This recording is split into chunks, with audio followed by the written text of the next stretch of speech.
Hi, everybody. My name's not Nancy Fabian. Get it right.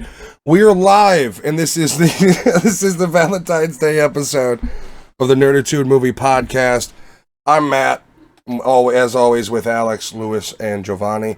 Let me get my screen. I didn't put my screen in order here, so normally top down, it's me, Alex, Giovanni, Lewis. That's how I like the way it looks. That's how it stays. Hi KG, hi Nikki. Thank you for you are a power bottom, the poweriest of bottoms. We're doing two movies today. We're doing A Knight's Tale and then Punch Drunk Love. I believe we're doing A Knight's Tale first, correct? Yeah, they see all of you, baby.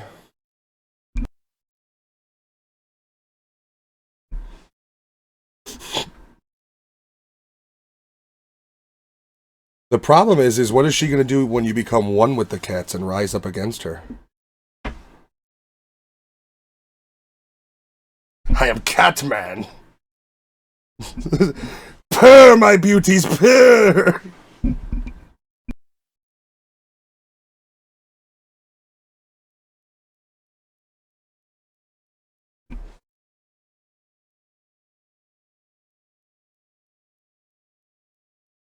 Much like me, this episode's got multiple personality disorder.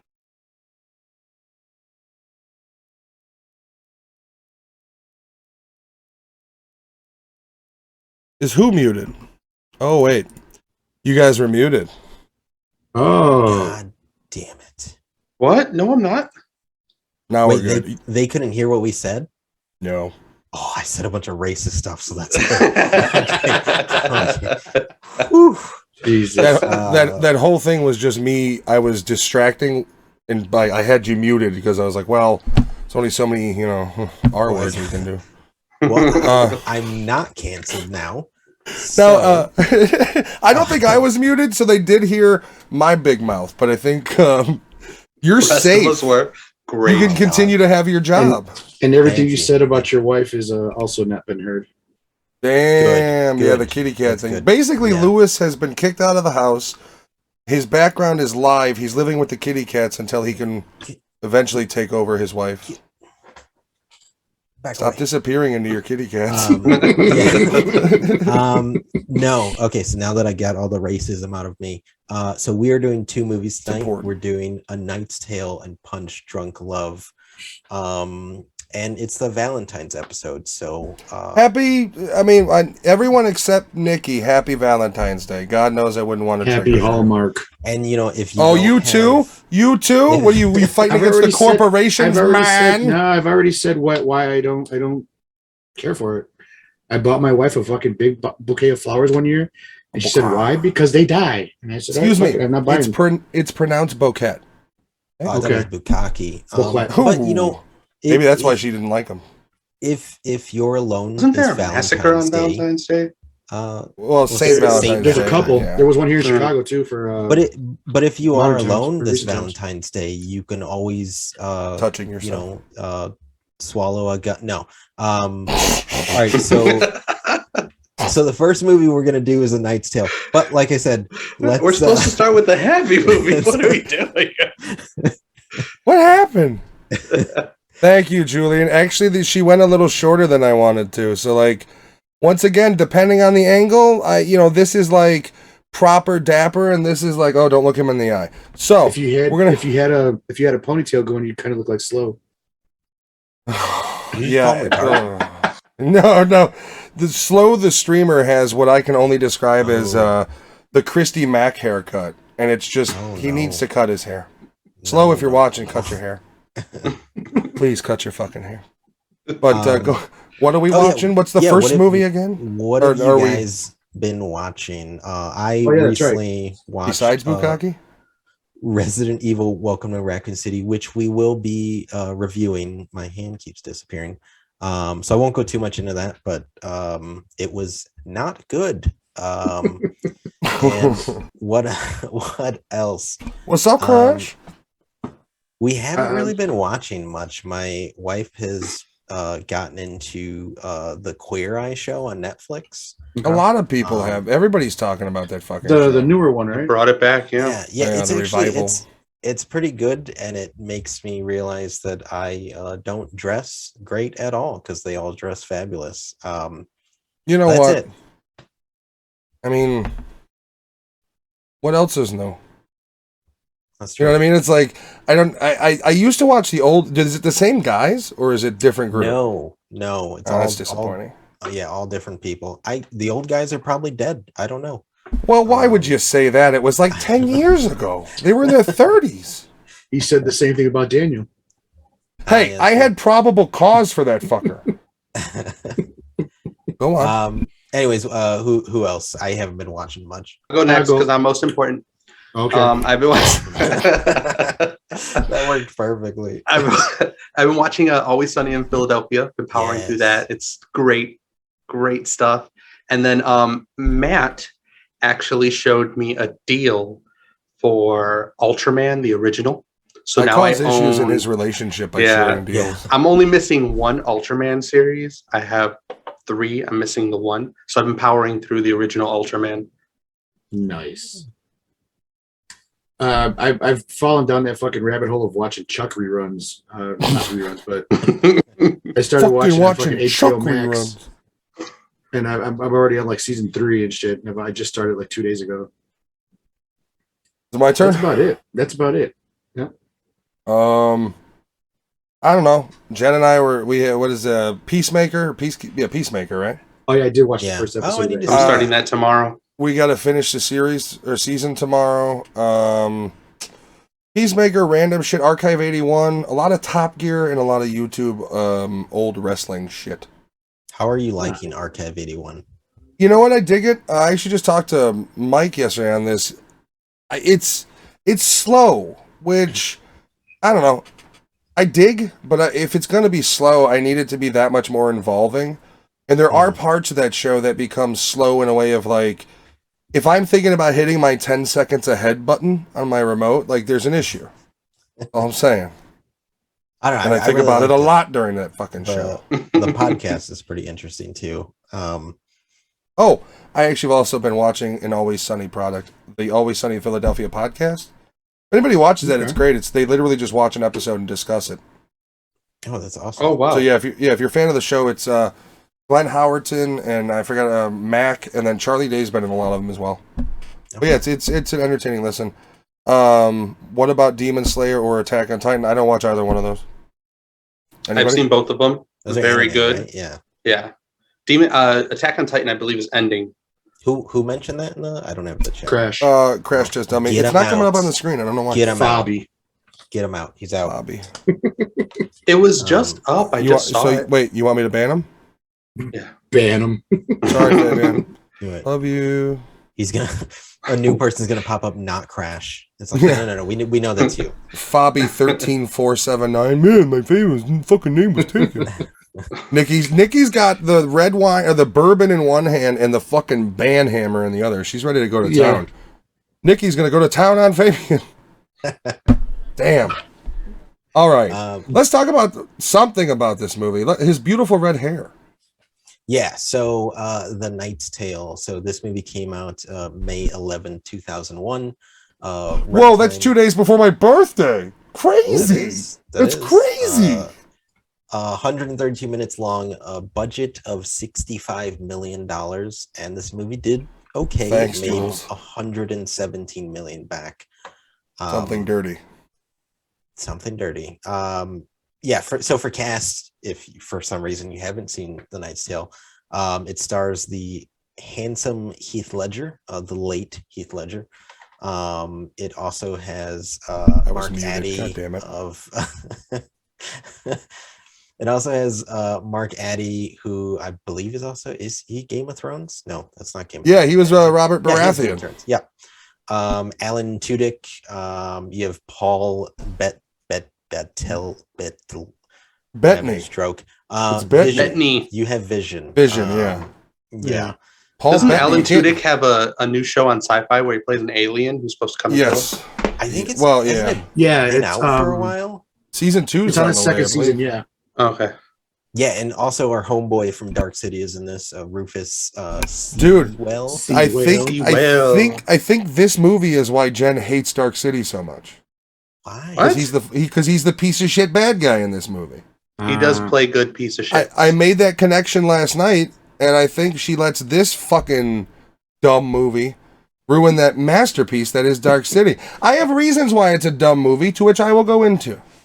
I haven't ever seen this movie in its entirety before yesterday. What the fuck is the first thing I'm going to ask? I love this movie. This movie's great. I didn't hate this movie, right? But, like, how am I supposed to accept this as a period piece when fucking We Will Rock You and Thunderstruck plays in the goddamn song? Anybody? Like, at least they chose British bands. I don't know if it was ever supposed to, like, That's supposed to be serious. be Yeah. taken as a period piece. I think it was more. Nope, like, no, there are... But literally the soundtrack negates the whole movie, though. It's like, you're not a noble knight, and it's like, no, I'm not Q-Ario Speedwagon. It's like, what? Like, for one thing, here's a montage of him training to be a knight, backed by 80s rock. Like, what the fuck? Like, you couldn't get... Like, people tore apart Mel Gibson for having a shitty Irish accent. And there's fucking Queen in this movie. I didn't like the music of it, but I did like the whole movie and the music that they did have that was for the time. Like I didn't like the modern music. You know what it is? I think it's that one scene. I think I know what scene Matt's talking about. Like if you have music in a movie, Where they're dancing? and no music in a movie as is, but the characters aren't aware that the music is playing. It's just part of the scene, kind of to give it energy. But in the scene Matt's talking about, they literally start singing in the scene "We Will Rock You." Yes, Oh, it's at the like beginning. That's when that song actually came out. it's like they watch it's like they watch Gladiator together, right? And they're just like, bro, when he's like, "Are you not entertained? Could you imagine fucking We Will Rock You's in the background?" Like that's the fucking sort of thought process of like, whoever scored this is an idiot. I'm just like, the fucking hobbits are walking through the Shire to fucking Metallica. Like it's just, it doesn't make sense. And Or like I to get making it. my way downtown. Can you imagine that? Hobbits walking through the Shire. Making my way downtown. What? It's like the director was like, in the whoever scored it was like, yeah, I'll make a medieval period piece if you want me to. Who's in it? Sure. All right, no problem. Well, what are you gonna do? You're gonna do some like wind flutes and some No, AC/DC, Queen. And they're like, what? He's like, no, it'll work. Don't worry. Doesn't work. I mean, don't get me wrong, it's not terrible, but in the same token, it's like, I've ripped apart movies on this fucking show for far less issues. Like, I ripped apart Invisible Man, and that was a much better movie than this as far as quality of making. I will say, I still enjoy this movie. I will say to all the viewers, they're anybody making who's new, wait. This is not bad. Wait till we get to Welcome to Raccoon City. to piggyback on Invisible Man, they're making a Wolfman movie with Ryan Gosling. Nice. Is he the wolf? Wolf? What? Yeah. Why is any movie still being made with him? Like, he's at the point where if 17-year-old girls are fawning over him, it's fucking creepy. Like, he's aged out. He's in his 40s. They like the lazy eye, I guess. I don't know. I mean, it's just like, have you seen he's not a bad actor, but he's always got the same sort of like, I'm here. And it's like, fuck off. And like, he's another person that plays him every movie. Like, he's him. And it doesn't work? Well, I mean, it does if he's, I mean, the motherfucker was 30 during The Notebook, so I don't even know what age he is. He's Shit, was he? Damn. I'm pretty sure he's in his late 20s, around 30 for The Notebook, and he was supposed to be playing whatever, I don't know. He grew a beard, therefore he's ageless. What is a great movie? You just keep saying great movie. You know there's a lag on the channel, right? Is it The Notebook? Is it Blade Runner? The fuck? The Notebook is. I know, we named like 4 or 5 movies just now. Like, which one are you talking about? If you've never watched the show, I have ADD. I just blast shit out into the atmosphere. It takes a second to get there. Yeah, and then the lag's like, great movie. Oh, thanks. A movie. I do know what movie we are reviewing, though. Yeah, I think the first one he was talking about this one. Gosling's fucking 42. Shit. I told you. Motherfucker's not a young... I don't care if he was a Disney kid. He's not... He's fucking 42. He's Corey Feldman, but famous. I think Feldman's actually like 50, but So Crash The did say that Notebook. The Notebook. was a you good would movie. love that Great. movie. Oh, you said great movie. Sorry. By the way, if you That think movie's horrible. if you think The Notebook is a sad movie, you're wrong. Ask me why, I'll tell you why. You're wrong. Why, So man? now you gotta explain to them. Why, man? Why? No, it's Or do you want them they- to ask? she literally doesn't know who the whole fucking movie is. He's reading her a book of their life, right? And the bitch doesn't know him. It's basically Jerry from Rescue Me. He might as well be the fucking brother. She has no idea who he is, and then comes in for a moment of lucidity from her fucking dementia dream she lives in, and then they die in each other's. How is it sad? Like, she remembered his face, and then they die in each other's arms, and they're old. It's not like they were 35 and got into a fucking car crash. They were old, and she was on her way out already. It's not sad. It's probably the best way she could have gone out. Finally remembering his face and didn't thinking he was the fucking help still. Like, come on. Do you think on some days he spices it up and like makes up stuff like he's a superhero or make it a horror story and till the nurses come in because she's screaming and they kick him out? It's like, I'll be back tomorrow. What if, like, on the days the kids aren't around, he's just like, and she was a real bitch to him, like, just really laying it in. And you let me sleep with a bunch of women. Yes, constantly. You loved it. Julian, what do you mean by I'm looking extra daddy today? What the fuck does that mean? Who, you or Matt? Yeah, Julian. I was directed said at that about Alex. me. Oh. And Nikki hates the word daddy. So if you guys could throw that in Daddy? like every Daddy? 5-10 minutes. Yes, Daddy? Daddy. Ooh, I like that. Nikki seems more Watch like a papa kind of woman. Papa? Yeah. Yeah, but when you say it like that, I'd like some more, Papa. Please give me a hug, Papa. Give it to me, No. Papa. Papa. No hugs in this house. I don't know why he's Russian. There's a movie we're reviewing, goddammit. Yeah, we should probably talk about this movie. Shit, we are? Fuck. Whoops. All right. So the quote unquote The Knight's Tale is an actual poem by the character Paul Vision, however the fuck you say his last name. Bentley. Because he was really a poet. Bentley. Jeffrey Chaucer. I Not think is his name. Bentley. Chaucer. Yeah, Chaucer. Yeah. So there are actually like only 2 or 3 characters that are like historical characters in this movie. Oh, you don't say. All of the rest is made up, obviously. I couldn't tell that by the soundtrack that they weren't going for fucking realism. No, it's Edward the Black Prince, Jeffrey, and there's someone else that's an actual real character. Everyone else. Why has he got to be a black prince? I don't know. Nobody's asking these hard-hitting questions. Yeah, I don't know. I like this movie, but I always took it as not even close to being as face value. And I don't know because it wasn't supposed to be serious. I don't like. I'd like to know how this movie was marketed when it came out. It was marketed with Queen in it. Like, it was in the fucking trailer. Like, the thing about it is this movie's too long. 2 hours and 6 minutes for this movie is just too long. Hour 45 is the perfect time. It breezes by, honestly, for me. Yeah, how many fucking montages it do I have didn't to seem deal like with? it was long. It didn't seem like it was long for 2 hours. Yeah, I don't know. Too long. I would have cut, I would have cut one entire montage. There's literally the initial training one, and then there's like the second montage after she starts building his armor of like testing. You know, it's just like, just get to the fucking jousting. And also the movie is very predictable. I will say I prefer the montage over some character coming in the next scene and be like, yeah, we trained for like 5 days. Yeah. Like I prefer the montage versus like a sentence. Although I just don't feel like the fluff does not do anything for anything. Like, it's literally just fluff. It doesn't develop more characters. Like, they have that whole scene in the church. Why? What was the whole? I mean, do you guys remember what? Where he what talks that about her acting? itty bitty horse? pecker titties. That one. No, well, that was when she came to his tent. That's another one. Like, what the fuck is her game? Like, literally, like 20 minutes prior, she's like, "Yo, if you don't try to kill yourself, I'm sorry, you ain't tapping this." And then all sort of like olden like times of like sexual behavior gets thrown out the window, and she's like, "Hey, I'm your prize because you're a fucking idiot." Because he's a fucking idiot. I mean, she says I've got to lose joust after joust after joust. I'd be like, you know what, bitch? Your servant's looking mighty fucking good right now.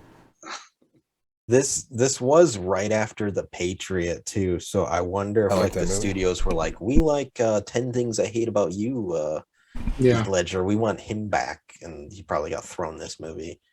'Cause Giovanni I'm pretty Crash, sure after this he did a bunch of serious movies, I think. Crash says all titties need love, Giovanni. When was 10 Things I Hate About You? Like 96, 97? 99.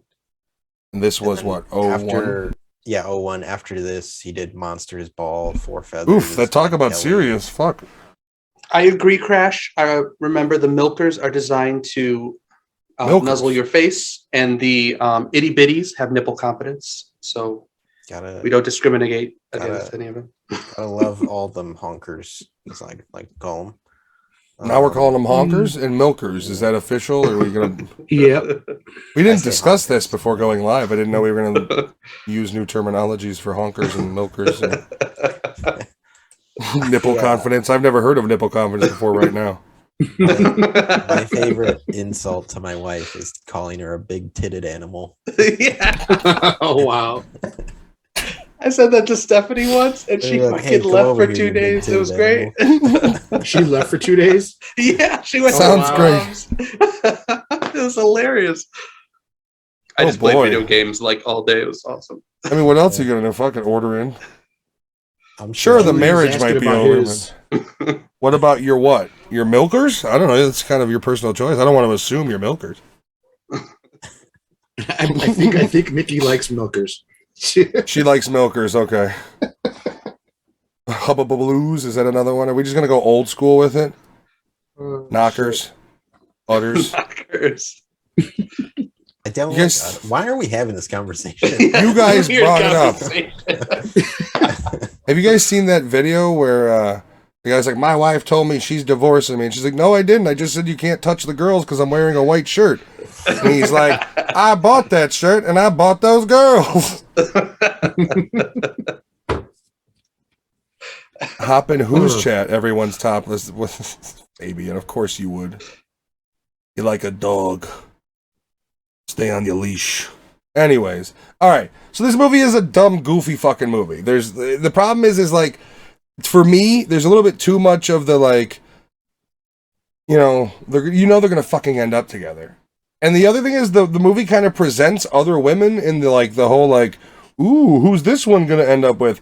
No one. The only one that ends up together in this movie is Heath Ledger and Jocelyn. Everybody else is single and fucking depressed at the end, just like they should be. Well, they're kind of rich. True. Roll. What's his name? Roland. He was about to get with her girl. What's her name? The princess's servant. Yeah, he was about to get with her. I can't remember the actress's name. Also, by the end of the movie, the Black Prince is like, I'm gonna marry her. And it's like, why? Like, you don't even like her. You're just being a douche. No, Adamar wasn't the Black Prince. He was Well, he wore black armor. What the fuck else? James am I Purefoy supposed is to a know? Black Prince. He is also in the Resident Evil movie from 2000. yeah. That other guy was the Black Prince, the one that had the scars on his 2002. face. Yeah. The dude from Dark City. The Yeah. one that The Knights villain. Yeah, that's The who I'm villain. saying. He talks to Heath Ledger. Yeah, he talks to Heath Ledger at one point, and he's basically telling him like, it was after I think he was supposed to be disqualified. He was telling him like he's gonna marry Jocelyn. Yeah. Basically, like a fuck you. Boy, did you even watch the goddamn movie? Yeah. He told her when he was tied in the jail. He's like, I'm gonna marry her because No, I mean, no. I'm a knight. I come If from you're royalty. if you're Heath you know. Ledger, couldn't you be like, enjoy my sloppy seconds, like just to be a dick? I mean, 'Cause he had then already it was had her all at that sloppy point. seconds. Well, and firsts, I think. It never was not sloppy. Yeah. I mean, it should so the storyline is your basic sort of like So Go on. what I was saying was Adamar was not the Black Prince of Wales. And you said he was the Black Prince. He wasn't. He's the No, Black it's Prince in this Thomas- movie. Thomas He's in the black Colville. armor. I know, but he's not the Black Prince of Wales. It was the other dude, the Scarface guy, Well, you know who Yeah, I was Thomas talking about, Colville. right? the one that knights him at the end, the one that knights Sir Edward. William. All right. Well, we know who I'm talking about, right? Adamar is his name. You know who I'm talking about, right? Rufus? All right, whatever. Yeah, Rufus is his first name, real life name. I don't know his last name. He's not somebody that I like No, by name. It's just by his weird, buggy-eyed face. I was gonna say it's his eyes. Yeah. Oh, he's got that one eye that's just like, I'm looking at you. It's like, please stop. Like the librarian in our grammar school. Do you remember that, Matt? Oh my god. Mr. I don't want to say my last name. Yeah, she would be yelling at you, and it really was like the Doug and Steve Butabi, like him, me, him, me. Like, because I mean, when you're fish-eyeing, it's hard to know who you're talking to. And then she would look me down. I'm talking to you, and I'm like, well, I figured. Her eyes were the equivalent of Steve Buscemi's teeth, where they're just going to different parties in different directions. I mean, it's like somebody overinflated her head at the factory, Giovanni, Crash is questioning if you're going to barf. He said you look like you're going to get sick. At least I don't look like him, so I'd rather look sick than look like him. Oh, get him out! Get him out! You're a band, ugly fuck. Giovanni's. What do you even mean by that? Damage. You need to go into specifics on how you're lucky you don't look like him. The guy who does the emotional damage thing, did you see his other video where he's like, I will send you to Jesus? Did you see that? No. I have not. So good. I don't know. I like this movie. It's a dumb fucking movie. And I always like Alan Tudyk or whatever, however you say his Tudyk. However you say his name. Tudyk. I don't know. I found him a little too goofy in this one. Like, I like him in it still, but it's just like, can we not with him right now? He has a lot of anger in this movie. movie. He's very angry. He's angry to the point where he can't Firefly pronounce got things. canceled. Or he can't. I'm angry that Firefly got canceled. Not only am I angry that Firefly got canceled, I'm angry they killed him in the fucking movie. I think that show is fucking overrated. Although I do like it, but I think it's so good. I don't know, man. Have you watched it recently? Ever. I wouldn't say best thing ever. I will say, for a Fox television show of its time, they did a really good fucking job. Yeah. Mm-hmm. We rewatched it like a year or two ago, and it's still, it's got that cheese layer, and I think Lewis's problem is it does feel a little bit like what CW shows feel like now. Yeah, but that's into that. That's only because that's what it was of the time.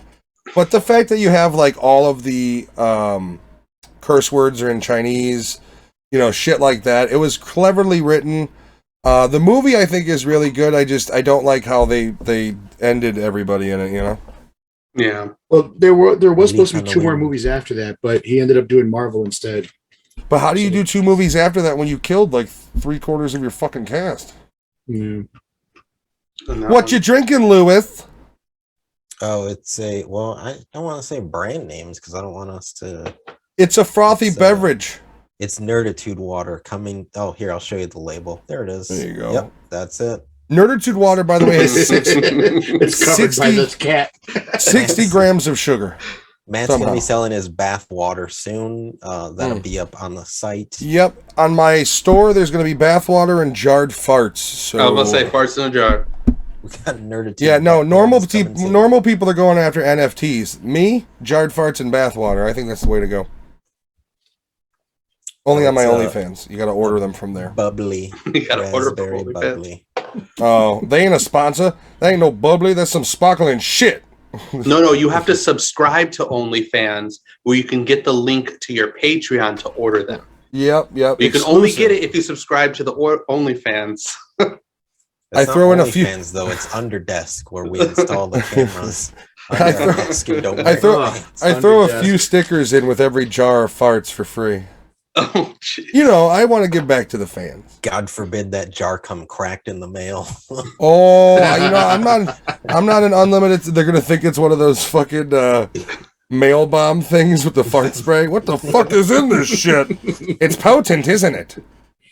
I gotta have some sort of guarantee. This fart will last you for 1 whole week. You're gonna see in the news 9 mail workers died at a facility in Illinois. Will Forte did that in that movie or that TV show that he did with Last Man on Earth. I've never watched. Where he jarred a fart and he covered it to give to his brother, or his brother did it to him. Is that the show that got canceled? Yeah, it got canceled. Back? No, it never finished. It never finished.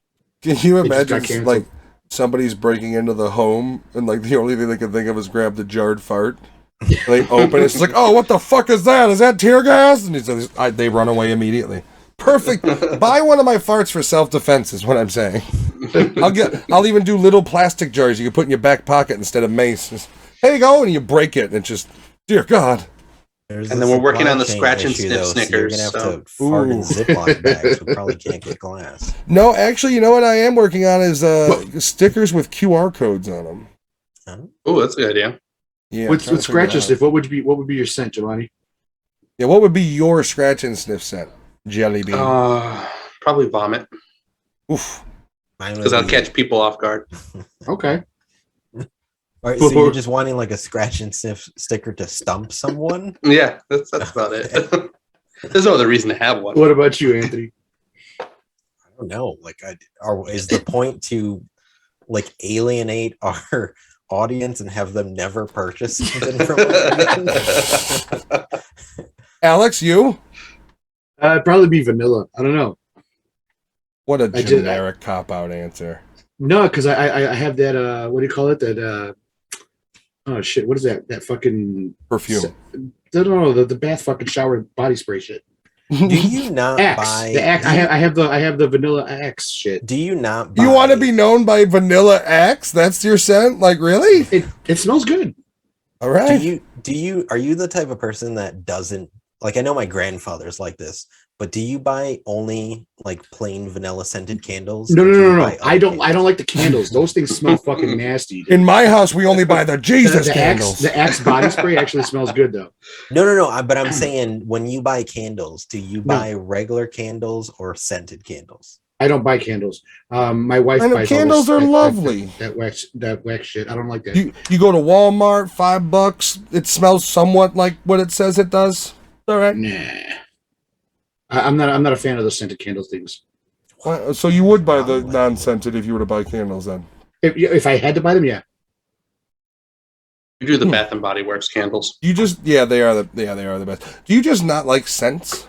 Do they bother you? Like, do you not damn it, like pleasant odors? The wax ones, I don't like the smell of the wax. I don't know what it is about the wax. I don't know what wax has a smell. It does, but how bad are the candles you've bought before? I don't buy them. My wife buys all the stuff, and I don't. And so they're bad are the candles. Her and my oldest daughter she's to blame. Her and my oldest daughter choose all the scents that they put around the house. Get her in the room. Let's yell at her, and then get her out. Get her out. She already gave me an evil eye earlier, so I'm not dealing with that shit tonight. She heard you talking shit about her. Yeah, I'd give you an evil eye too. I'd be like, this motherfucker's live talking shit about me. She's gonna log in and be like, "Fuck you, bitch." You won't know it's her though. You could be outside in the cold with these feral fucking cats. Oof, pissing and hissing. Yeah.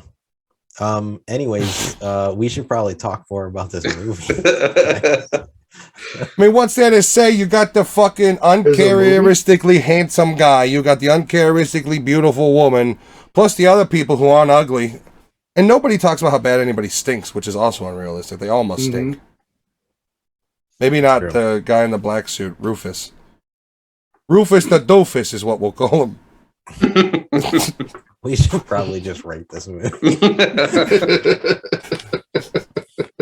And the thing is, I'm not even going to give it a super low score. I was just like, I don't know, it's just weird. Like, I get, like, the director was like, I love these songs, I'm going to make this movie, I'm going to put my songs I love in the movie. Like, they're going to pay, this is a big budget movie, they'll pay for the licensing.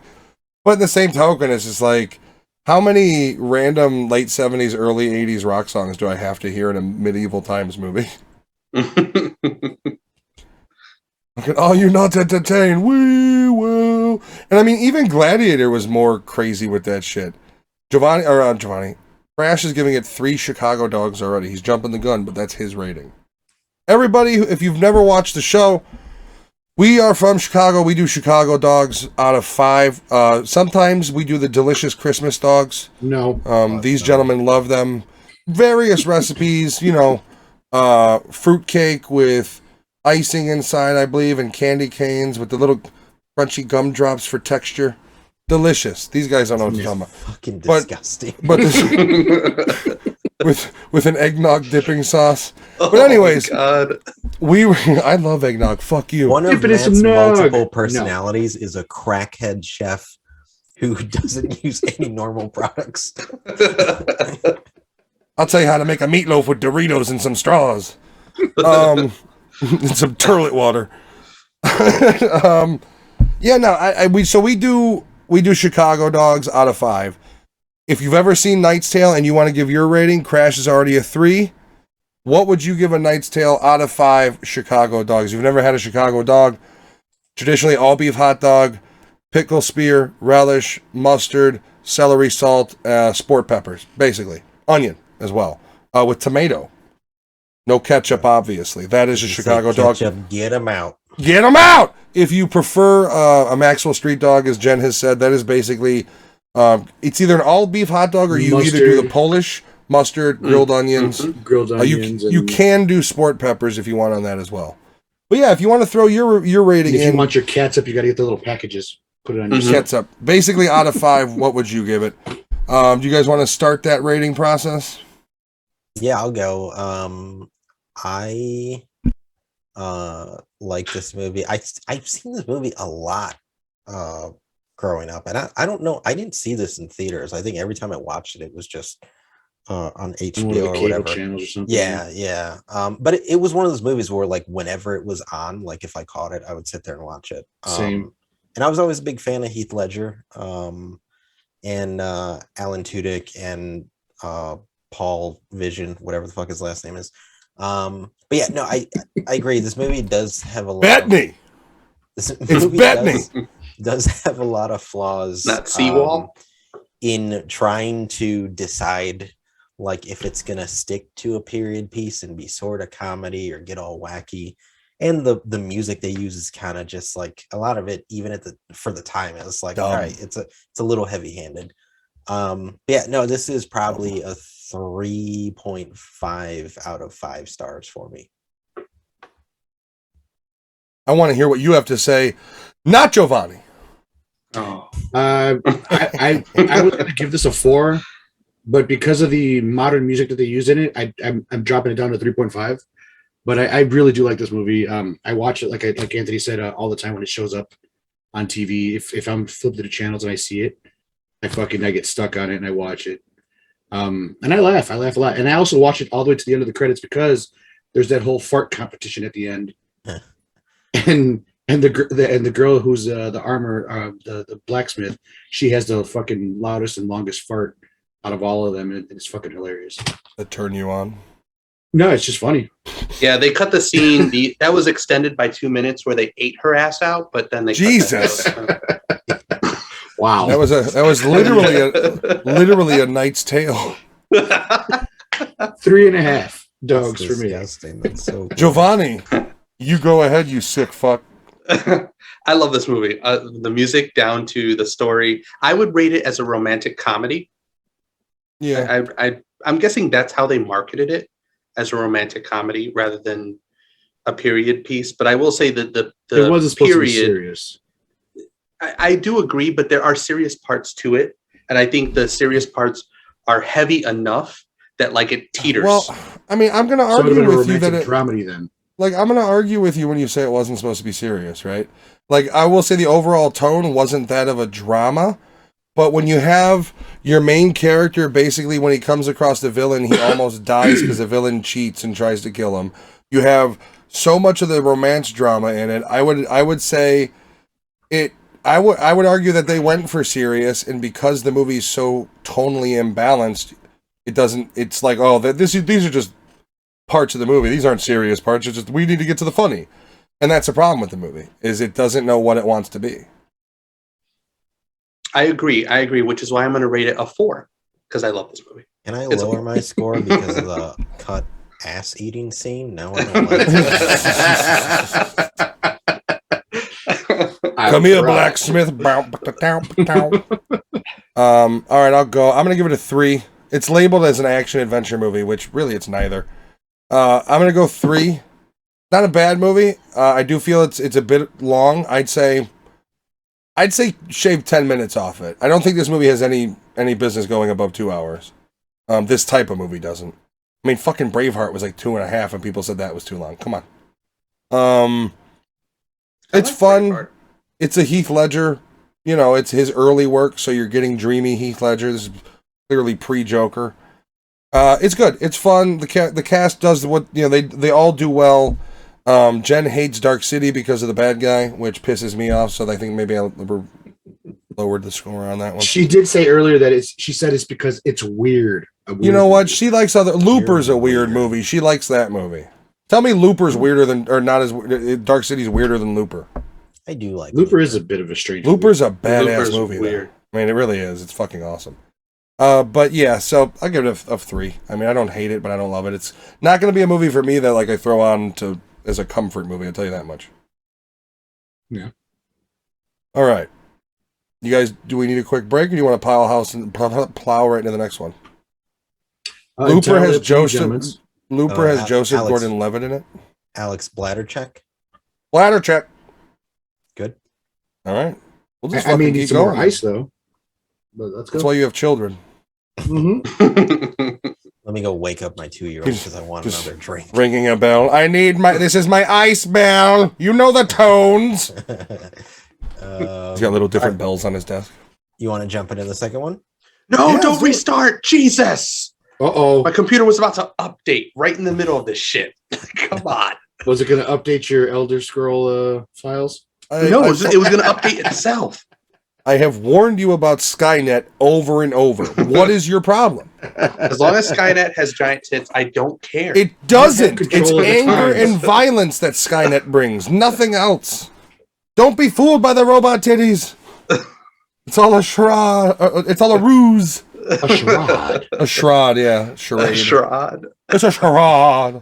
So our second film for the night is the Paul Thomas Anderson film Punch Drunk Love. Mm-hmm. As I call it, PDL. Mm-hmm. So this movie came out October 11, 2002.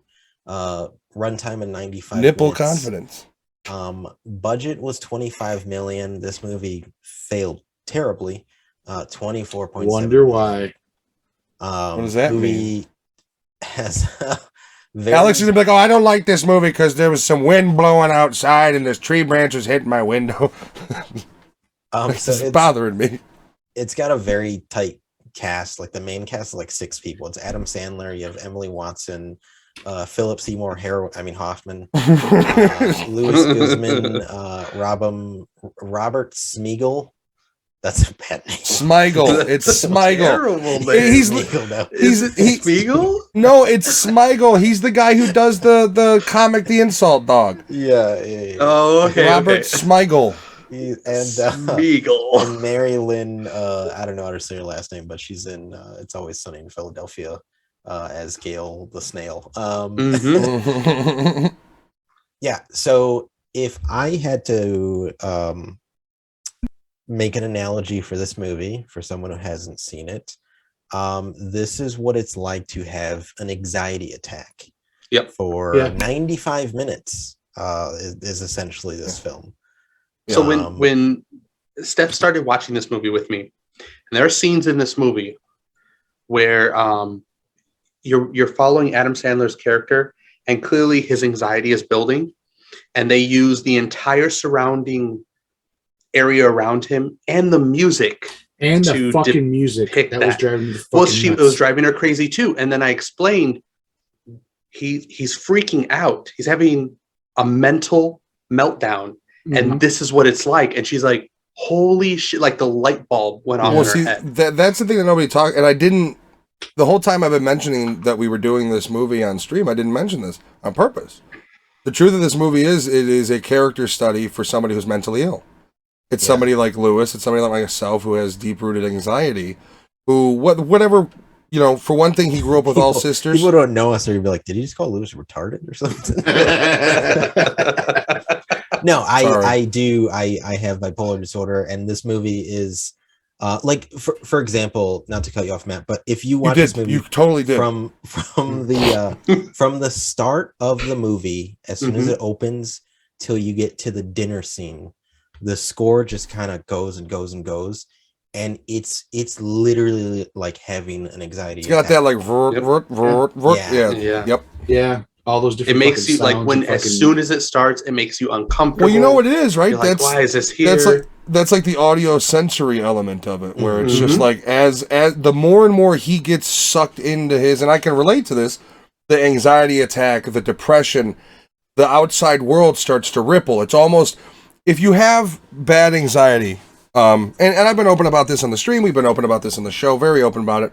One of the things I tag my streams with is mental health, because I openly talk about it. I know what the problems are, and there's, you can't hide these things. And for people who suffer for it, it does become, sometimes you're in a tunnel. Sometimes it's, the outside world is blurring and people's voices are more like just vibrations because you're not there. I mean, and this, I think, movie does a great job of showcasing that. And I think you got to give props to Adam Sandler, because Yes. through his physicality in the movie, he is a man who you can tell from the moment you meet him, who is insecure, who has issues, who doesn't know how to relate to people. He's got some sort of issue where he doesn't know how to connect. He's not a bad looking guy. He has a stable job. I think he owns the company. He does, yeah. It's a startup. So he's It's a got, damn good the flunger. yeah. So he's, and his business is Stupid building fucking more name, and but more, but he's lonely and he doesn't know how to reach out to other people. And that's why you get him calling a sex line. Now, here's the Plus, thing he about the had movie. 7 sisters who were fucking bullies to him. And well, that Mhm. Lewis mentioned the dinner scene, and basically, he goes ape shit and starts kicking in the fucking big windows in the house because that was dining room, I thought, wasn't it? That was at the sister's house. Yeah, I thought you were talking about the dinner scene that I have behind me. No, that was after. You're talking about that. No. When he meets his family, and basically they kept talking about the hammer, and well, then he confides something to his sister, who then tells her husband, who is a doctor, to try to help him, and then you have the whole thing where they start discussing him. And hey, you remember when we used to call him this? And I believe it was retard. And they start joking about it to each other. I think it was. They called him or gay. something Yeah, gay. Yeah. And he, at this point, and as everybody's talked about, the movie represents his anxiety, and the anxiety is building because he knows he has to go to this dinner. Mhm. His anxiety is not building because he knows that he's not looking forward to this. So every moment you see him up to the dinner, he's building that anxiety attack. And then he gets triggered. Point, 3 or 4 of his sisters called to fucking make sure he was going, which is annoying as fuck. Yeah. To Matt's point, though, Adam Sandler's physical acting as the scenes build that's what makes the anxiety. Like you see it, you feel it, you hear it, and the whole movie runs you through the gamut. Yeah. Mm-hmm. And and you could see he's a guy that he tries to relate to Luis Guzman. And Guzman kind of has this this guy's a little fucking weird. I know I try to do a Luis Guzman impression. I just think of him from Waiting. The goat. Batwing. Yeah, the goat. And basically he's going through the motions and he gets set up. He doesn't do wait, no. So the Emily Watson, basically she's getting her card work done next door to him. And they meet, and then it turns out that it was her sister that set them up, basically said my brother has this business, and they have an almost immediate connection in that they seem very much alike in the realm of awkwardness and weirdness. Yeah, I want to eat your face, and I was like, what the fuck? I I forgot this was in here. Like, that's literally the talk of a virgin who's only called sex lines. And so, by the way, he does, and I will say I don't like the whole him calling the sex line storyline, but without it, you don't get the amazing Philip Seymour heroine, I believe. So he's the Mattress Man. You said it. I didn't say it. You said it. He's the D&D Mattress Man. What are you going to sue me for telling the fucking truth? Sorry, you couldn't handle fentanyl, Mr. Hoffman. But he plays a awesome character called the Mattress Man, who basically is the pimp for these 900 workers. Who the whole thing is he calls and then they try to extort him, because he told them that he's got a girlfriend, and so they call him thinking, and he hey, gave his fucking SSI fucking number, his social security. So at this point, he then meets Emily Watson. So he's dealing with the situation with being extorted from these people, and they're constantly calling. She's threatening him, and he didn't have a girlfriend, so it didn't matter to him.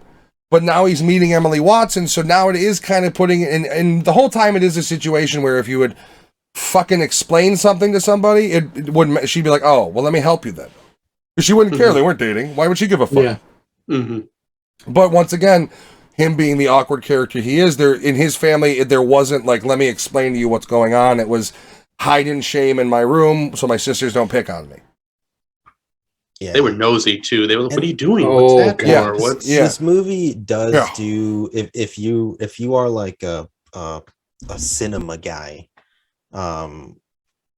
this movie does do a lot of stuff with sounds and colors that, like, if you are a cinema buff, this should be a required film that you need to watch. I would argue try to hunt down the Criterion Collection Blu-ray. They don't have a 4K release. The digital's not bad, but I think it has a decent Dolby Digital 5.1 on the Blu-ray.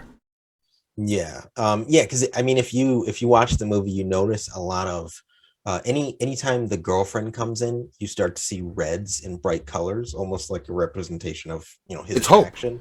It's hope. Yeah, but when it's not that, it's all like washed out blues and gray, and like even his suit is just a representation of his like depression and anxiety. Now, I do want to talk about. I think Lewis and I a long time ago had talked about our favorite scene in this movie, and so it basically boils down to where he basically says, fuck you to the people trying to extort him, and he's got there's this whole scheme where if you buy so many pudding packets, you get miles, and he figured out a whole kind of glitch in the system to accrue more miles. But then, so anyway, Emily Watson's going to Hawaii, and he wants to go with her. So he ends up going to Hawaii to meet her there. They have this wonderful little kind of rendezvous time. It's really in those scenes where you're seeing the vibrant love colors. That's a sweet part of the movie. Yeah, it's basically they're in their own, and that's something I think that we haven't talked about. When they're together, they are very much in their own little world. Yeah. And the scene that I think I'm right on this, Lewis and I love, is when they come back and they're still in their own little world. He's driving her home, and they get fucking fished. They get T-boned, and it is people from from Philip Seymour Hoffman, the extorters, to attack him to get money. And he looks over at her and realizes that she's injured. She's bleeding from the head. And he comes out and he grabs his fucking tire iron. He's got that chipper, like that flip thing he does. And he fucking wrecks him. And then that leads to him saying, fuck it. And he goes to where Philip Seymour Hoffman is. And then my favorite part is the phone conversation they have, where he's like, just say that, Mattress Man. And he's like, fuck you. And Philip Seymour Hoffman loses his shit.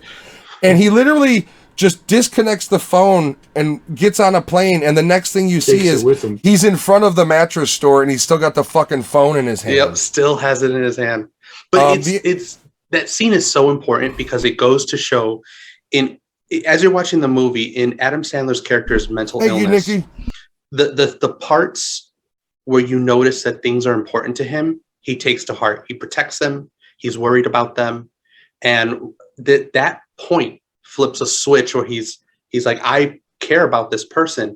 And all his anger, where he didn't know where to direct it, all his frustration, his fears, they kind of like disappeared. He's like, I need to protect this. Yeah, it's almost like throughout his life, he's needed that emotional connection of somebody to actually give a shit about. And to your point, when they do that to him and he realizes realizes that she's hurt, the only one that potentially he's actually ever fucking loved, including his own family at this point, they haven't known each other long, he goes into almost all the anxiety's gone, all of the lack of confidence is gone. When he gets out of that pickup truck, he gets out knowing, I'm gonna fuck these two up, and there is no other situation that's gonna happen. And it's one of those things where you're right, he literally has taken those years of abuse from the sisters and just self-hate, and he's not even like brutally violent with them either. No, it's funny because they're the ones that brought the tire iron. Yep, and he takes it from them. What makes it he beats three of the guys. Doesn't he hit him with the door? Back window. No, he busts the back window and he goes to the back and he puts the tire iron in the guy's face and the guy takes it back. Yeah, he's like, "What the fuck just happened?" But he fucking leaves. He's still polite, like it was. And he gets back in the car. For his character, it's a beautifully violent, just kind of like finally this guy gets a release. Like, and the thing that's so pungent about the scene is he literally goes from two extremes. Like, he gets broken out of his love bubble by them committing violence upon him. And it just snaps him into a mode of just like, now you fucked up. You hurt this person. The one person probably in his life that you looking at him wrong at this point is now going to be a death sentence. And you just fucking made her bleed. And it's just such an awesome, like, badass, like, all right, let's do this. But I feel like it's how, like, most, and I hate to sound misogynist, but most guys would react if their family was threatened. Like, that there is a layer of, like, that self-concern goes away. And it becomes, like, they're needing, like, I'm going to fuck you up to make sure you can't mess them up type thing. So, just real quick, to go back real quick, the opening of the fucking movie, he's drinking his coffee, he's doing his little thing, he's doing his research about the fucking Miles thing that we're talking about, and then he goes outside and he sees this fucking car accident that just happens right in front of him. With nothing else but when that. I saw that, I was like, what the fuck just happened? And then somebody drives up, leaves the fucking piano and disappears. Yeah, I like how he starts to play the piano too. Yeah. Yeah, and then he's trying to repair it, and that's another scene that when he's trying to repair the piano, and he's just having like a full-on panic attack. Yeah, it's another one of those where like, I feel you, I fucking feel you. But like later on, he comes back to go get the piano, and the fucking accident scene is still there, but nothing ever happens for that fucking accident that happened. Well, where is this? This is LA. It's set in, right? Yeah. Okay, I think so. They never really tell you, but you could tell by like the way the scenery is. It's probably LA. Yeah. So it is. Oh no, he does say he lives in LA. Oh, does he? Okay, I missed that. I've seen it fucking dozen times now. I've fucking never heard that. It's hard not to think about like the real world, like how this person would function in real life, because I mean he's had a like fractured childhood.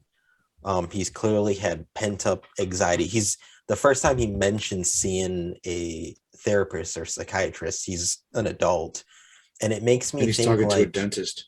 It makes me think like him finding her didn't essentially cure his anxiety. And in my head, I'm like, if down the road she leaves this dude, he's gonna go on a shooting spree. Like he is a, I think a loaded cannon. Well, that's the thing is you got it. The way I looked at their coupling is like soulmate. She had her issues too. Like it was yin to yang, and it was the kind of thing where if he's gonna find somebody that will understand his peculiar behaviors, it's her. And the same thing, like he'll understand and completely accept her peculiar behaviors. And I think that's one of the reasons you get the kind of like love bubble, because it's. I think it's supposed to be the representation of when soulmates legitimately do meet. I think is the overarching premise of their coupling. And I think the car accident in the beginning is just a representation of what his life is. It's a fucking wreck. At that point, the only thing he has is the pudding miles and his plunger business. Yeah. And then you notice, as soon as she becomes his main focus, none of it matters. Yeah, like his plunger business is getting more and more business. Like they can't fulfill the orders. I think Guzman Guzman is telling him like, we're backed up. We need blah blah blah, and he doesn't care. It's all about he's got this problem that is Mattress Man, and he's got this hope that is her, and those are the only fucking two concerns he really has in the entire movie. And go ahead. Oh no, I was gonna say it is weird. Because I was watching with Shay, and she said by the end she's like, well, he didn't get any better, and I was like, I don't think that was the point. He just kind of found the missing piece. Like it's well, for one thing, that made him more comfortable in his life. For one thing, he's never had a female in his life that tolerated him, and I'll put it that way because he's got issues, and it's same thing. God bless my wife. I've got fucking issues, but she tolerates them and accepts them. And I think the problem with him is all of his female influences fucking dirtbagged him as a kid. Like his sisters were ruthless with him. And his mom. And so even the one who comes to visit him, who you think maybe she cares, no, she just grinds at him. Yeah, the whole time. Well, I mean, think about when he actually does call the sex line. He doesn't say anything. He just wants somebody to talk to that doesn't shit on him. He doesn't say anything. She leads it because that's her job. But he basically just wants to have a fucking conversation with somebody that isn't down, like, dogging him. Yeah. Mm-hmm. You know, because the other thing is to note, his employees, like, Guzman doesn't respect him in the beginning. Like, that isn't like a, hey, boss. It's like a, like, do you know what the fuck you're doing, sort of like.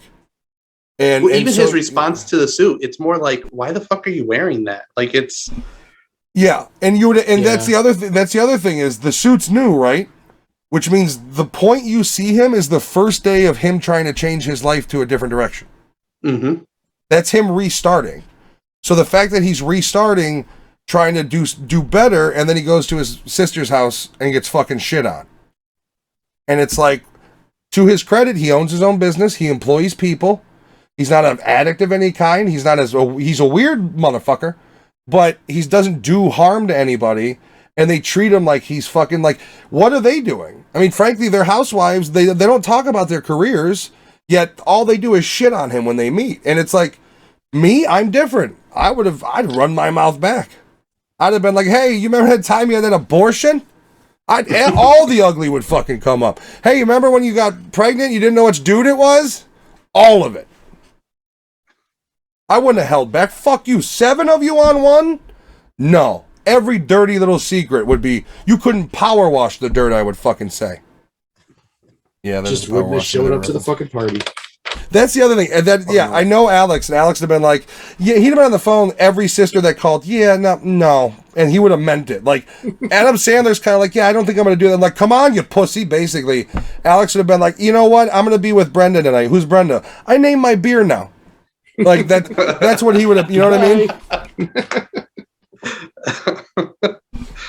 But no, this is a movie I've loved for a long time. It's one of those movies that I believe I introduced Jen to.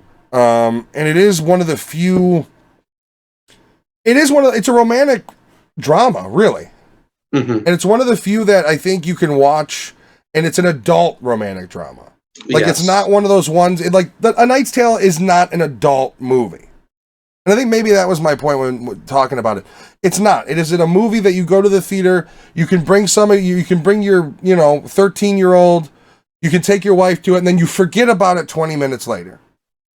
This isn't one of those movies. This is a movie that you watch, and then it marinates, and then you go, there's certain things I didn't even notice. And the people will watch this, and maybe there's people now watching and say, I've seen this, man. I don't fucking remember half the shit you guys are talking about.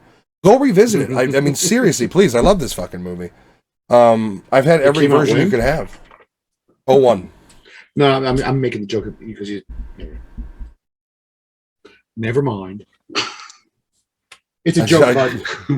If you haven't seen this movie, we're reviewing Punch Drunk Love, not Lost in Translation, guys. 21 years ago? Yeah. You know what? This is a far superior movie to Lost in Translation. That's my opinion. It is. I do love this movie. It's great, and the fact that it really, from the way it's filmed, from the characters, from the music, it takes a dip into mental illness like I've never seen another movie do before. It's really cool to you can watch this movie and get a gist of what it is that he's going through. You can literally step into his shoes for a second and be like, oh shit, that's kind of fucked up. Well, it's kind of like Rescue Me. I mean, they do sort of the similar thing where at times you're in Tommy Gavin's shoes, and even though they never really give that, like they honestly don't give him a first person point of view here, really. You kind of watch him throughout the whole movie from the outside. Mm-hmm. But once again, by the colors and the soundtrack and his physical acting, you get the impression of a dude who's physically and mentally beat down. Like he's got a hump kind of in the beginning. He slouches, and then slowly his posture, by the end when he beats the shit out of the guys and he defeats Mattress Man, he's standing up straight. There's the character evolves from, maybe he doesn't get better. Maybe, I mean, the movie's not about him. The movie's about finding what makes him whole. And I think as a character study, they do. I think they do a good job of, it's a puzzle. The human brain emotions are a puzzle, and he found the piece that was missing. And hopefully, I'd love to see a sequel of this called Grown Ups 3. Oh my god. She's the mistress to Salma Hayek. The soundtrack is such a character like embodiment of his anxiety though, that I wonder how weird this movie would be if you remove the entire score and it was just Oh, that'd be them strange. because there's a lot of scenes that are extended with the score that it would just be like really awkward. I wonder if it would completely change the movie. It would probably look more like a dark comedy versus. I would argue if you were, I would say if you weren't going to have this score, then go complete silence. Make the undertone of the movie his loneliness. I was gonna say it'd probably be even more sad if it was just no score at all. Well, you would also have those moments like there's several scenes where they're kind of like gazing into each other's eyes, like in the restaurant. Yep. Take all the music away and just have restaurant noises in the background. It'd be weird, but I think it would still work. Just people smacking their lips. Yeah, you're hearing forks and plates and fucking, all sorts of shit that you would normally hear. I think if you didn't have this soundtrack, you could use either the ambiance that exists in the scene or the lack of it to emphasize it. Like, I think the whole scene where they get T-boned and he beats the shit out of him, you pull the music out of that makes him that much scarier. Like, rather than having music, they do the tailspin, he looks at her, she's just breathing heavy, all you hear is the, which they kind of do, and then you just cut all sounds except for him and his footsteps and their footsteps, and I think if you did that, it would work as well. I do love the soundtrack, but I think it could work with the lack of it as well. Let's give it some hot dogs. I would say, yeah, you want to do hot dogs? Luis? I'll go first. This is my favorite Adam Sandler movie. I like Funny Sandman, but I think this and Uncut Gems, both awesome movies. Bro, Uncut Gems ending is so goddamn infuriating. It hurts that movie for me so bad. It is so fucking anger-inducing. But yeah, this one is a 5 out of 5 for me. I like Click, you bitch. Nah, Click is also a sad movie. I argue about that because there's literally the only scene at the end that is really sad, and then he wakes up in like normal land. So like once again, you can cut Click. You could splice up that movie and make it like just a depressing Twilight Zone movie if you wanted to. A family favorite of ours is Bedtime Stories of his. I like that movie as well. I'm a huge fan of the Grown Ups movies, both of them. I love them. I'm not gonna lie, I do love Little Nicky. I don't like Little. Movie. Jen does. Little Nicky. You know what my wife told me? She told me she doesn't like anger management. What? The fuck is your problem? This man needs anger management. That movie's amazing. She's like, I deal with it enough with you, you piece of shit. Anger management. I do like 50 First Dates. I'm not gonna say I don't. I like that one. People love the Drew Barrymore Adam Sandler pairings, and I don't get it. That's the only one I like. Wedding Singer's better. I only like Drew Barrymore when she got murdered in Scream. Okay, I can give you Wedding Singers. Yeah, that one is really good. I'd say. I think Waterboy's really good. He had a really good string of before he was doing Netflix movies, where he's basically just they're not terrible, but the Jen likes Blended. I, believe it or not, find Jack and Jill to be stupidly funny. You've never seen Jack and Jill? That's the one where I haven't seen it. Dude, he plays himself and his sister, but it's just a really dumb fucking movie, but it's funny. It's Adam Sandler funny. So if you can appreciate his stupid goofy shit, you'll dig Jack and Jill. But if you're the Waterboy's the only what about Happy Gilmore? It's like those are 30 years old. Yeah, but so this is a 5 out of 5 for me. Even if you are analyzing the mental illness aspect of this movie, and you just like the art of cinema, this is a movie you should check out for that.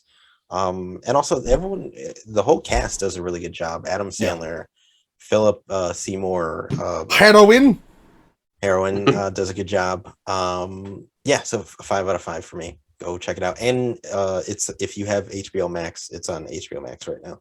Mm-hmm. It's a Criterion Collection movie for a fucking reason. Yep. Bing bang, Giovanni. I'll go. This is a 5 out of 5 for me too. I do enjoy this movie.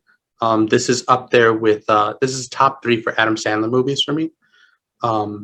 and I just love the way it dives into mental illness like I've never seen a movie do before. It really gives you a taste of what's going on. And like when I was watching it with my wife and I was explaining, why they chose the score they did, why those scenes are like that. Like I said, it was like a light bulb went off in her head. She's like, holy shit, I never knew that. And she watched it in a different way. And it was really cool to see that, to see her reaction, to see now she has a new appreciation for the movie in that aspect. So it was 5 out of 5. Alejandro. Hey, so I don't like Adam Sandler's fucking comedic fucking shit. Get him out! Is that our new thing? I do like some of his shit. I do like some of his shit. This movie is a 4 hot dogs for me. I did enjoy it. I did like it, but I don't like Adam Sandler. You don't like the That's the only reason why there's fucking 1 star. Shampoo is better. Like Adam Sandler. Conditioner is better. Oh, come on. No, I don't know, man. I ain't farting on no snare drum. All that shit. Come on, you don't like but I really did like the movie. I did like the movie. So Mama told me that the devil. There's that Sandler. There's the Hibbity Who Sandler. There's serious Sandler, and there's Netflix Sandler who just shows up for the paycheck. Essentially, yeah. So he's got that Murder Mystery 2 coming out soon. Jen and I didn't hate the first one. Once again, Alex, I just don't like Drew Barrymore. Like, get her out! I like 51st Dates. Get her out! I do like 51st Dates. I have not seen Wedding Singer though, but I do like 51st Dates. You haven't seen Wedding Singer, huh? But that's a good one. You actually might like it because that movie is him, obviously the main star, but it's like the supporting cast does a really good job. Robert Smigel. He's kind of like The Rock for me, where I don't like the fucking Rock, but I like his movies. And same thing with Adam Sandler. The movies I've seen with him, I do like them. But I don't like Adam Sandler. So what you're saying is you do smell what The Rock is cooking, not digging it. I don't like The Rock the wrestler. I don't like Adam Sandler the comedian. But I like their work that they do. Do you like fucking kale that I've watched? Do you like The Rock the rapper? Oh fuck, no. Jesus! No, I bet Fabian bops to that. Yeah, he literally like in the car. Yeah, man, it's about motivation and power. All right. I hope you're powered up. Hey, got 9 hours. Is Fabian still here? He might be dead. No, I think he's. Nobody said anything in a while, but he's still here. There's something going on from my kids saying there's police and shit. I gotta go. Welcome to Chicago. Everybody hit the deck. Gunshots are fireworks. What did Alex say? He said there's cops out front. He's typical Puerto Rican. You want to go, you want to see, you want to be involved. Yeah. He's gonna go outside. It has nothing to do with you. He's got to go outside and see the danger. He's got to go outside in 30-degree weather and nothing but a house coat and flip flops on top of it. It's like that Dane Cook joke. No, fuck shoes. Did I give mine? No, he's not here. Fuck him. It's a 5 out of 5. I wanted to review this movie for a while. I think the Valentine's Day was like the perfect opportunity. Spread the word on this movie. Spread it like gonorrhea. I love this movie. Oh, spread the butt cheeks on this movie. Well, bend over to get your waxing. It happens. All right, so thank you for joining the episode. I'm gonna be up for a while because normally we go way fucking later than this. I mean, it's only 10:30, gentlemen. How the fuck does that happen? Alex is in for. What if it is just nothing? It's just a cop fucking like some drunk dude came out of Mishka's and the cop's like, son of a bitch. Alex goes outside and gets arrested and just doesn't. Alex would be the one that would talk shit to a cop for parking too close to his fucking car. Or you see him run in frame and you hear taser, taser, taser, and he just like he just took a sack of potatoes down, like face first, just hey guys, I'm done. That would be awesome. Let's see what it was. He's back. All right. So what was it? What was it? So there was it an The accident Rock? right Did he hear you making fun of him? There was an accident right out in front. The guy tried to run. Somebody held him down, and he caused some commotion and started flipping out. He's cackling. There's police holding him down. Were you gonna go out there and see how much information he got? That's Puerto Rican skill right there. He didn't even go outside either. My daughter sent me a text saying that there's somebody outside. So I thought it was by her window. So it freaked me out for a second. He deduced all that information by being a looky-loo. No, it was from her text. So your daughter was the looky-loo. She said they're holding somebody outside her window. So it freaked me out for a second. All right. I apologize. We were just saying fuck Alex. No. Yeah, That's what we were talking. The whole chat was just fuck we had a whole Sandler. we're gonna create a command for it. Yeah, I mean if anybody's in the chat and you've seen either one of these movies, let us know what you think about it. I was just saying how fucking early it is. Yeah. It's 10 anybody got questions? We might not have answers. Yeah, we might not have it. What qualifies us as a movie rater? Well, I'm a professional movie reviewer. I've done interviews with famous directors. I actually got to repost that because Alex told me it was the year anniversary the other day of that video. Oh shit! Yeah, so I'm going to repost that and. Oh, the Nelms? Yeah. Yeah. All right. Just do it in HD. It is in HD. HD. We want it in 4K now. Do it in 4K. I mean, I could do it. Re-release it in 4K. Just re-release the video with the same title, and at the end, put Criterion Collection. Release the yeah, the remaster. You did give me the idea to do Click as a horror movie now, though, sad movie. There's enough scenes in it, I think. Just turn it into real depressing. I'm gonna turn it into Taxi Driver, I think, basically. The Beyond Department. I actually watched that movie the other day. Dude, the end of that movie when he's just his blood-soaked hand. Yeah. I was like, what the fuck? There's nothing more 1970s New York than him going on a rampage and killing pimps and drug dealers, and then 2 days later he's back on the job as a taxi driver. It's hilarious because he originally he wanted to get rid of the scum, and then he felt that the person running for for mayor? I think it was for mayor of the city. Well, he had a righteousness problem where he talked about the scum and basically that is another movie. Speaking of mental health character study, where that is a man that is just not happy with his place in life. He's a veteran, presumably Vietnam, so he's already fucked up from that. And he comes back and he's working and he sees the worst of the worst because he was a late night taxi driver, including 12-year-old Jodie Foster, the prostitute. And that's another one where that movie is a slow descent into madness. Yeah, it is. Which really builds up to. I mean, Harvey Keitel is the big pimp, gang guy, and he's like, "Oh yeah, let me show you something." Boom, right in the stomach, and it's that movie does nothing for most of the movie, and the last 15 minutes we're like, "Holy fuck." Yeah, it escalates pretty quick, but I feel bad for him because all his plans just fail at the end. Except for when he goes after the pimps. Well, no, but then he's a hero tag. He's still a taxi driver, but he's got a little article in the newspaper. He's a fucking hero because he killed pimps. I want that world back. I want where if you go into a pimp house and you murder them, it's hero pimp killer works at Kinko's. Back on the job the next day. He got 1 day off. He had to call in sick. Hell, COVID gets 5 days. He gets 1 day off. He murders a pimp house. How's that fair? All right, guys, we're going to end it here. I'll be up for a little while. I don't know what we're doing because I'm not tired at all. I might be in the Discord. Let me get everybody, if you do have any interest.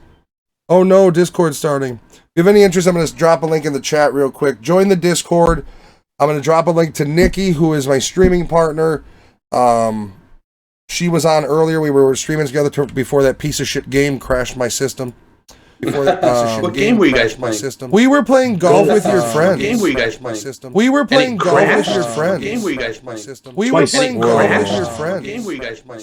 I've got a weird echo going on. What game were you guys playing? I've got a weird echo going on.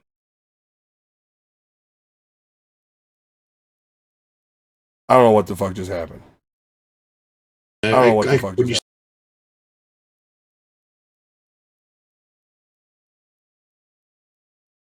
All right, we're gonna end it. I'm here. Yeah, I'm now hearing myself back, and I don't know why.